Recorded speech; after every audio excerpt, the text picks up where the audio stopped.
يا مساء الخير والعافية والصحة والسعادة علينا وعليكم يا رب. وشلونكم؟ طبعا مشتاقة لكم بجد شكلكم بجد الدنيا. صار مدة طويلة ما نزلت فيديو، طبعا كنت مشغولة وكان عندنا ظرف، فالحمد لله عدى الظرف على خير. نبدي الفيديو مالتنا بالأرزاق اللي اجتنا. طبعا أمي دزت لي هاي الأشياءات، وهاي ما أدري شو يسموها، المهم هي هاي اللي تخلط الشوربات وهاي الأشياء. طبعا تتذكرون المكناسة مالتي اللي كانت كلش معذبتني، شوفتكم إياها مرة كنت لازقتها، فالحمد لله رب العالمين عوضني بهذه. طبعا الفضل الأول والأخير رب العالمين، الحمد لله والشكر يا رب. طبعا كلش ارتاحت بهاي المكناسة وكلش سعيدة بيها، كلش احنا نقول كلش ايه، اكو ناس يقولون كلش كلش مدري شنو، المهم. فمثل ما تشوفون هاي المكناسة الجديدة، طبعا ماركة نوال. هاي هي شكلها كلش حلو وناعمة، يعني شكلها حلو وخفيفة. طبعا راح أقول لكم على هاي المعلومة، شفت أغلب الناس ما يعرفون هذه الفتحة الموجودة بالمكناسة شنو وظيفتها. هاي الفتحة تطلع هواء حار إذا عندكم رطوبة، إذا عندكم مي مكبوب على الزولية، فتقدرون بهذا الهواء تيبسون هاي الرطوبة. أو إذا أكو أشياء حاشرة بهاي الصوندة، فالهواء راح يدفعها وراح ينظف هذه الصوندة اللي تسحب بيها. فإن شاء الله عرفتوا الوظيفة مالتها. شفت طبعا التعليق بالفيس إنه هواي ناس ما يعرفون شنو وظيفتها. طبعا أنا صوتي شوية مبحوح لأنه إنفلونزا، واسم الله على الناس كلها. طبعا هاي الفترة هواي أكو ناس إصابات، أكو إنفلونزا، فيا رب تعدي هاي الشتوية على خير.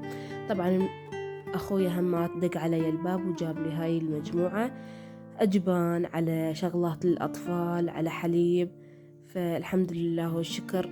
هم أقول لكم هذا من فضل رب العالمين علي، فمحمود مشكور يا إلهي. طبعا الشغلة المهمة اللي حابة أعطيكم إياها بهذا الفيديو، وإن شاء الله يا ربي تستفادون من عندها، راح نسوي تنت أو تقولون عليه مورد اللي يعجبكم. راح نحتاج مي الشوندر، تذكرون بداية الفيديو أشرت على الشوندر، فسويت لكم هاي الوصفة من عنده. غلينا وأخذنا المي مالته، راح نحط عليه الجقرات، أكو ناس تقول لها قجرات، احنا نقولها جقرات. فراح أفوره وياه.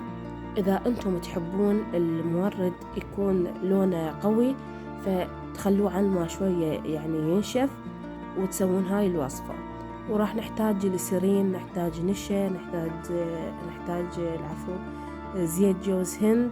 هاي أشياء كلها بسيطة ومتوفرة من عندنا. إذا ما عندكم زيت جوز هند همات طبعا مو ضروري، بس أهم شيء الجلسرين موجود، ونشا شوية، دير بالكم من النشا، لا تخلونه هواي، بس على مود يثخن. والنشا طبعا بيه كولاجين كلش مهم ومفيد للبشرة، إن كان وجه، ايدين، رجلين، كلش مهم. وهاي العلبة اللي راح نخلي بيها طبعا مال جبن، الأمهات كنا متفقين على إنه هاي الأشياء نستفاد من عندها. بهارات، على نخلي بيها مربى، نخلي بيها أي شيء يعني، الحمد لله.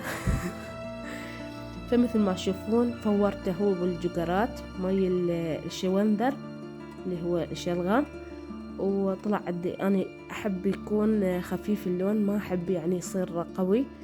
فمثل ما تشوفون طبعا اللون يصير يجنن ويا الجقرات يختلف يعني. فتاخذون إذا تحبون تصير يعني بترطيب كلش هواي، خلوا كميات كبيرة من زيت جوز الهند ومن الجليسرين. طبعا هاي هنا أول شي شنو، المهم مشوا لي إياها، لأن من زمان أنا ما مسوية فيديو والإنفلونزا شوية مأثرة. فمثل ما تشوفون، شوفوا اللون شلون صار حلو، سبحان الله كسر. فخلوا إذا تحبون ترطيب هواي خلوا زيوت هواي، يعني زيت جوز هند، إذا تحبون زيت زيتون، إذا تحبون أي شي زيوت عندكم حتى لو عطرية هم ما تخلوها. طبعا هذا المورد تستخدموه للرجلين، للإيدين، للخدود، وحتى للشفة إذا عندكم تصير بيها تشققات يعني الشفة. مثل ما تشوفون أنا ما خليت هواي الجزرين وزيت جوز الهند، خليت خاشوقة فصار عندي اللون خفيف، مو يعني ما يثبت فترة طويلة مثل ما نقول، أو ما يبين هيك واضح وضوح قوي. بس هو يعني ترطيب وهمات شوية يعطي لون حلو. قلت لكم إذا تحبون اللون كلش قوي فخلوه شوية المي يعني يصير ثخين مثل ما تشوفون. راح نخليه بالعلبة، وراح أخلي هسه من عدة شوية همات راح تشوفون شلون على الجلد. فتحبون يعني تخلوه على الماء يبرد طبعا أكيد أحسن. ثاني يوم راح يثقل، أو يعني راح نقول شلون تتماسك. طبعا هنا جويت همات فدوة لكم مثل ما تشوفون هذا اللون، لونه كلش حلو. طبعا حاولت انه اشوفكم اياه رأسا. طبعا العفو على منظر ايدي، بس انه انا عندي الشعر يطلع تحت الجلد، يحتاج له دائما ترطيب وتقشير، فما ادري يسموه جلد الاوزة او هيك فد شي. مثل ما تشوفون هذا اللون، لونه كلش حلو ويفيدنا. طبعا قلت لكم النشأ بكولاجين، مي الشوندر او الشلغم كلش مفيد للجسم للبشرة. فهذا شوفوا صار ترطيب وصار بلون شوية حلو، خاصة ان احنا يعني بالشتاء نحتاج دائما ترطيب. فان شاء الله يا رب تجربوه وتستفادون من عدة. انا كلش فادني، وبصراحة دائما استخدم الرجلية والايدية والخدود همات.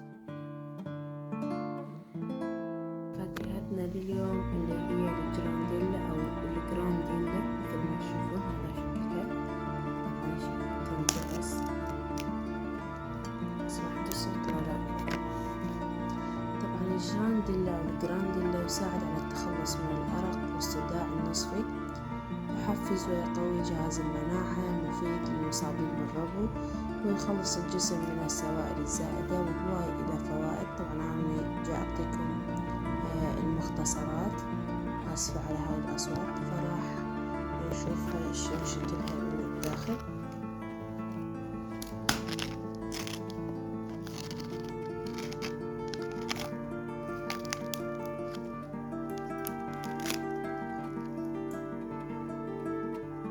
هذا شكلها سبحان الله.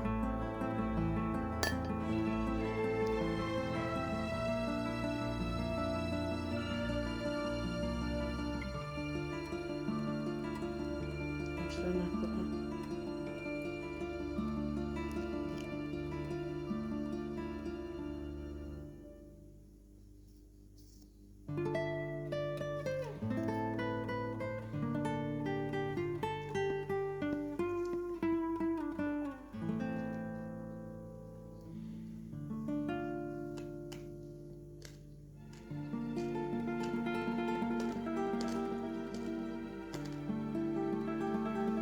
طبعا طعم هاي الفواكه ما أعرف أوصفه بصراحة، بس هي شي هلامي وبيدا من الحبيبات يقرطن. شوف شكلها من الداخل سبحان الله.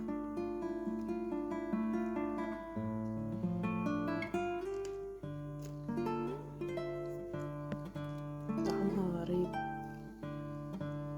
هاي كانت فاكهتنا لليوم. إذا ما مشتركين اشتركوا هسه بالقناة وتوصلنا على لايك، ومع السلامة.